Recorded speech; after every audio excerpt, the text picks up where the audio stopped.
Imagine your life's greatest achievement, like something you've worked for your entire existence, Right. and it requires you to personally sanction the one thing you consider a profound moral sin. Oh, man. That is a heavy thought. Right. I mean, you can have your ultimate goal in this case, freeing a massive subcontinent from a century of empire, but only if you tear your country in half. Yeah, the ultimate double-edged sword. Exactly. And that was the impossible choice facing Mahatma Gandhi in 1947. So, welcome to the deep dive. Today, our mission is to explore these frantic, heartbreaking final efforts of Gandhi to, well, to prevent the partition of India. It really is a heartbreaking story, when you dig into the sources. It really is. And for you listening, we've got a massive stack of historical texts, letters, Lord Mountbatten's personal notes, and a bunch of political analyses right here in front of us. We are going to use all this to understand how the great architect of Indian independence grappled with a force he simply couldn't stop. Yeah, because we are looking at a masterclass in the collision between unwavering moral idealism and just gritty, unstoppable political reality. Yeah. The sources paint a picture of a man pushed to the absolute limits of his philosophy.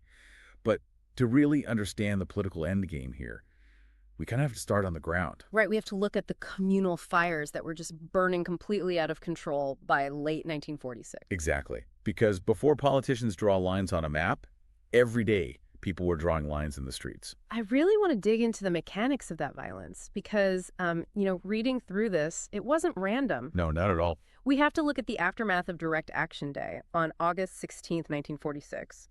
The sources show this wasn't just some spontaneous riot. It was a calculated political maneuver. Right, by Muhammad Ali Jinnah and the Muslim League. Yeah, they were pressing their demand for a separate Muslim state, Pakistan. They felt the constitutional negotiations with the British and the Indian National Congress were just failing them. So they basically decided to bypass the negotiating table altogether and mobilize in the streets. Exactly. Jinnah actually famously remarked around this time, if not a divided India, then a destroyed India. Which is such a chilling quote. Yeah. And, well, the result of that mobilization in Calcutta was horrific. Unbelievably horrific. It became known as the Great Calcutta Killings. The mechanism of direct action was, intended to be a peaceful show of strength. But in a highly polarized environment with this massive political vacuum, it instantly ignited communal warfare. Instantly. Within 72 hours, more than 5,000 people died. God, 5,000 in 3 days? Yeah.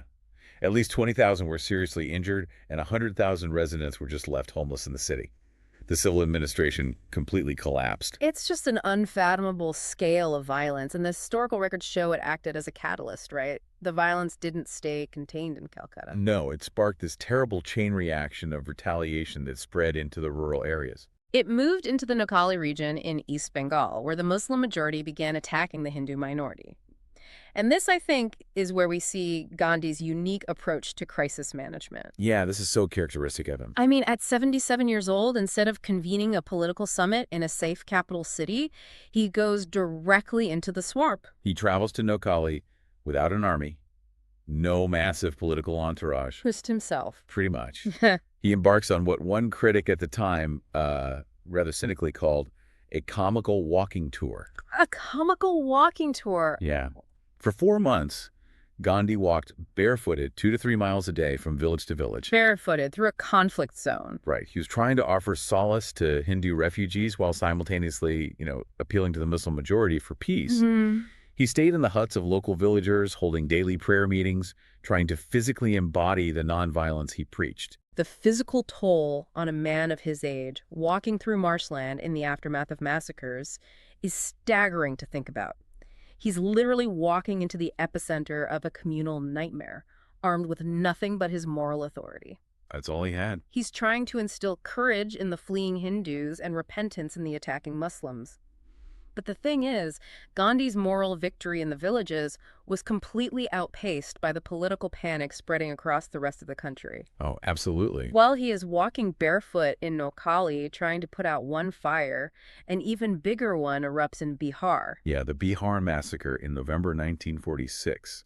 This is really the crucial turning point in our sources. Talk about that because it's a huge shift. Well, this was a planned massacre by Hindus against the Muslim minority in Bihar entirely in retaliation for what had happened in Calcutta and Noakhali. Right. The accounts from British military commanders in the area are just chilling.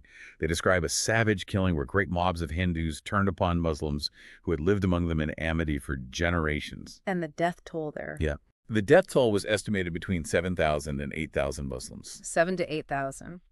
And when news of those deaths reaches Gandhi, the archive shows it completely shatters him. Oh, it breaks him. His secretary, Purell, wrote a fascinating chapter about this exact moment, and he gives it a very telling title. He calls it The Veil Lifted. The veil lifted, yeah. Purell noted that the Bihar disturbances finally destroyed the dream of an undivided India for Gandhi. And the reason Bihar was so ideologically devastating for Gandhi comes down to the core of his philosophy. Right. For his entire life, Gandhi had believed in the innate pacifism of his followers. He had this deeply held image of the mild Hindu, someone who was, by instinct and tradition, non-aggressive. Yeah, his whole philosophy of ahimsa, nonviolence, relied on that. Exactly. It was built on the belief that his followers would ultimately choose peace, even under immense pressure. But Bihar proved, on a mass scale, that his followers were entirely capable of planned, brutal, extermination-level violence. Yeah. The veil that Pirello mentions was the illusion of innate peacefulness.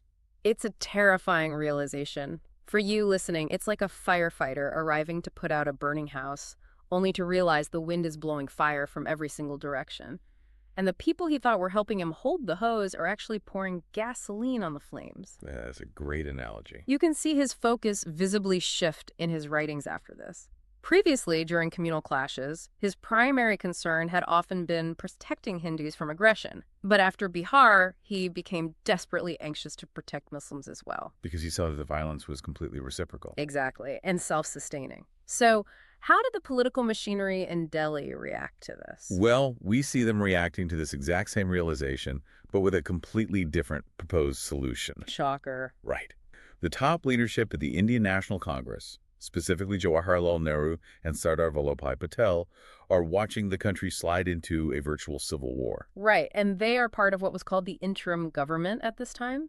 Yes, which was supposed to be a transitional power-sharing cabinet between the Congress and the Muslim League to manage the handover of power from the British. I was reading about the mechanics of this interim government in the sources, and it sounds less like a functioning government and more like a hostage situation.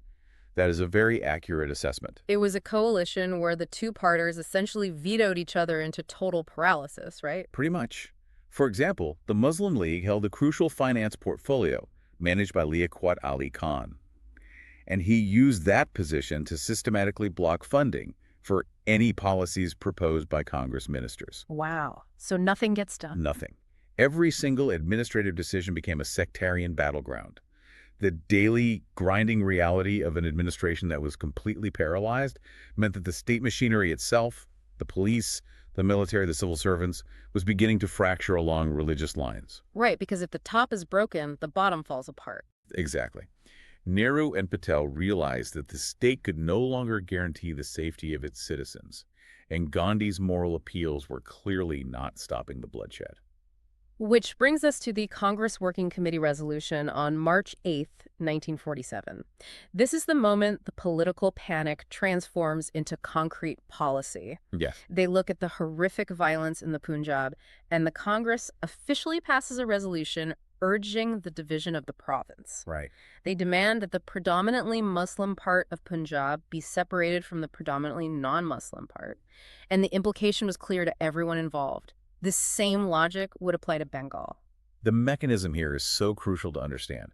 The Congress leaders were looking at Punjab and Bengal and deciding to draw a hard line through them, essentially treating these partitioned provinces as geopolitical firewalls. Firewalls, that makes sense. They believed that by separating the warring populations into distinct administrative zones, they could stop the violence from spreading further inward into the heart of India. However, by officially signaling that they were willing to slice up provinces based on religion, the Congress Party, the party of a united secular India, was conceding the creation of Pakistan. That is a massive ideological concession. Church. But Okay, the wildest detail in the archival letters isn't just the resolution itself, it's that Gandhi didn't even know about it. Oh, yeah. He's in Bihar, still trying to quell the violence on foot, and according to his secretary, he reads about this resolution for the first time in the local newspapers. Can you imagine? His own party just conceded the biggest ideological battle of his life, and they didn't even send him a telegram first. The stark contrast between Patel and Nehru's political pragmatism and Gandhi's moral idealism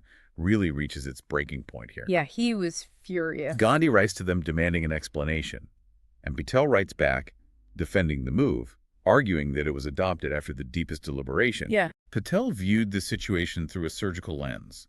He used the analogy of a diseased body. He argued that if one limb is poisoned, you must remove it quickly before the entire organism dies. Wow. For Patel, the poison was the communal violence and the absolute political deadlock. Partitioning the country was the amputation needed to save the rest of India and allow it to function as a strong, centralized state. I find Gandhi's reaction to that logic fascinating because he completely rejects the medical framing. He does. He doesn't see a surgical amputation to save a patient. The sources show he viewed partition as the vivisection of Mother India. Vivisection. Yeah, vivisection implies cutting up a living, breathing, conscious entity. To him, you cannot amputate the heart of a nation. It wasn't a necessary political compromise. It was a profound moral sin. And Nehru also writes back to Gandhi, stating plainly that this resolution is the only answer to the partition demanded by Jinnah. They're basically telling him to wake up. Yet they are politely but firmly telling their undisputed spiritual father that his philosophy is no longer viable in the face of collapsing state security. But Gandhi isn't the type to just read a letter, shrug, and accept being sidelined. Not at all. Pushed to the absolute brink, he decides to make one final, breathtaking political gamble. In early April 1947, Gandhi meets with the newly arrived British Viceroy, Lord Mountbatten, who is tasked with wrapping up the empire. Right. And Gandhi puts forward a counterproposal that is almost unbelievable on its face. It really is. Gandhi proposes that Mountbatten dismiss the current deadlocked interim government entirely. Just throw the whole thing out. Exactly. Instead, he suggests inviting Muhammad Ali Jinnah to form a brand new government. He tells the viceroy to offer Jinnah the role of prime minister of a united India. It's wild. Gandhi even stipulated that Jinnah could form a cabinet of his own choosing, entirely composed of Muslim League members if he wished. Just to make sure we grasp the mechanics of this proposal, he wants to hand the keys of the entire state apparatus to the man actively demanding the state be torn apart. Yes. He hopes that giving him supreme executive power will make him want to keep the country together. But I was looking at the fine print of this proposal in Mountbatten's notes, and there is a massive catch. Oh, a huge catch. This new Jinnah-led government would still be subject to the majority vote in the central legislature. And who controls the central legislature? The Hindu-dominated Congress Party. Exactly. It's like handing the steering wheel of a speeding bus to your worst enemy, telling him he has total control of the route, but you secretly control the brakes. Right. Jinnah knew the second he tried to steer the country in a direction Congress didn't like, they would just slam on the brakes, vote him out of confidence, and eject him from the driver's seat. Jinnah saw through the mechanism immediately. He recognized that it offered him what he called authority without responsibility. Yeah, that makes sense. He would be the face of the government, taking the blame for the chaos, while Congress retained the actual structural power to block his agenda. When Mountbatten brought this plan to his staff, the archival notes show they dismissed it out of hand, calling it an old kite flown without disguise. An old kite flown without disguise. I was actually searching the sources to see if anyone on Gandhi's side actually thought this was a good idea. Did he have any backing from his own team? Almost none. With the exception of Abdul Ghaffar Khan, a prominent Muslim leader from the Northwest Frontier province who was closely allied with Congress, no one in the Congress leadership supported the gamble. No one. Nehru and Patel outright refused it. Gandhi couldn't even convince his own inner circle to endorse the maneuver. So why did Gandhi think this mechanism would work? I mean, was he just blinded by his own idealism at this point? I think it was more desperation than blindness. Gandhi was trying to deploy his immense moral authority to force a psychological breakthrough. His underlying philosophy dictated that if you offer absolute trust, even to your most bitter opponent, it forces a change of heart. He wanted to shock the system out of its sectarian paralysis. But the trust was gone. Completely. The political trust between the Muslim League and the Congress was utterly bankrupt. The demographic realities on the ground meant that neither side was willing to leave a substantial minority of their own people under the government of the other. Right. The Hindus in Bengal and Punjab refused to live under a Muslim-controlled provincial government, and the Muslims refused to live under a Hindu-controlled central government. The tragedy of total polarization. So with his radical bus and brakes proposal dead on arrival, and both his enemies and his allies united in their desire for a swift, pragmatic resolution, we move into the final, agonizing chapter for Gandhi. Yeah. Lord Mountbatten realizes that maintaining a united India is structurally impossible. He rushes to formulate a plan to partition the country, which becomes the famous June 3rd Mountbatten Plan. And the Mountbatten Plan outlined the specific mechanics for the division of Punjab and Bengal through boundary commissions and formalized the creation of two independent dominions, India and Pakistan. Dominions, right. Yeah, the term dominion is important here. It meant they would be self-governing nations that, at least initially, remained within the British Commonwealth. Okay. This technicality allowed the British to expedite their exit much faster than if they had to draft entirely new, fully independent constitutional frameworks from scratch. And then comes the bitter pill. On June 14th, 1947, the All India Congress Committee meets in Delhi to vote on whether to formally accept this plan. The stakes couldn't be higher. And Gandhi, the man who called this exact plan a vivisection and a moral sin, takes the podium. Yeah. What does he tell them to do? He urges the committee to accept the plan. Wow. He throws his full weight behind the partition of his country. The resolution passes by a vote of 157 to 29. The whiplash for anyone studying his life is intense. He goes from over my dead body to, yes, please vote for this. How does he justify this reversal to himself and to his followers? The rationale he provided on the floor of the committee was incredibly painful to read. Right. Gandhi stood up and admitted the grim reality of their situation. What did he say? He told the gathered leaders that the British were not forcing the partition upon them.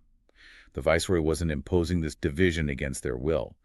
Rather, he argued that because Hindus and Muslims had proven utterly incapable of agreeing on anything else, they had forced the viceroy's hand. The violence was so absolute, the institutional deadlock so complete, that Indians themselves had made a united country impossible to govern. So he takes ownership of the collective failure. He stands in front of his party and says, we did this to ourselves. Yes. He accepts Patel's poisoned limb argument, not because he thinks it's a good surgical procedure, but because the alternative is watching the entire subcontinent plunge into a full-scale, catastrophic civil war that might never end. He realizes the moral force he wielded for decades was suddenly powerless against mobs that believed their physical survival was at stake. It really represents the ultimate limitation of moral force in the realm of hard politics. Gandhi was a man who believed that truth and nonviolence could conquer any obstacle. Right. But when confronted with raw, unyielding communal terror from the streets of Calcutta to the marshes of Noakhali to the villages of Bihar, he found that a moral appeal cannot stop a moving train of sectarian panic. It just can't. He had to bow to the pragmatic reality of men like Nehru and Patel, who recognized that a flawed, deeply scarred, divided peace was better than a unified slaughter. It highlights the profound, tragic irony of his victory. I mean, he spent his entire life fighting to free India from the British. He successfully led one of the most remarkable independence movements in human history. Yeah. But to actually get it across the finish line, to finalize the paperwork of freedom, he had to personally sanction the destruction of his lifelong dream. As we step back and look at the trajectory of these sources, we trace an incredible journey. We started on the muddy, bloody roads of Noakhali and Bihar, where the terrifying reality of mass communal violence shattered the illusion of a peaceful transition. We moved into the quiet rooms of the interim government, where Congress leadership, driven by sheer administrative paralysis, sidelined their own spiritual leader to propose a division of the country. And we analyze Gandhi's desperate final gamble, right? The offer to hand supreme executive power to his rival, Jinnah, just to keep the map whole. A gamble that was instantly recognized as unworkable by everyone involved because the mechanics of trust were entirely broken. Right. And finally, we witnessed his heartbroken acceptance of the Mountbatten Plan, forced to hand over the scalpel for the vivisection of his own motherland. Before we close the books on these sources, there is one final, lingering historical variable I want you to consider. Oh, I love these. What is it? Everything we've discussed was driven by an immense sense of urgency, largely dictated by the British. But what if the British, Exhausted and financially bankrupt after World War II, hadn't set such a hard rush deadline to leave. Oh, wow. Mountbatten famously brought the date of independence forward to August 1947, accelerating the panic. That changes the entire pressure cooker environment. Think about it. If Mountbatten hadn't rushed the June 3rd plan, and the British had committed to maintaining administrative control for another 3 to 5 years, would that extra time have allowed the violence to eventually burn itself out? That's a huge what if. Right.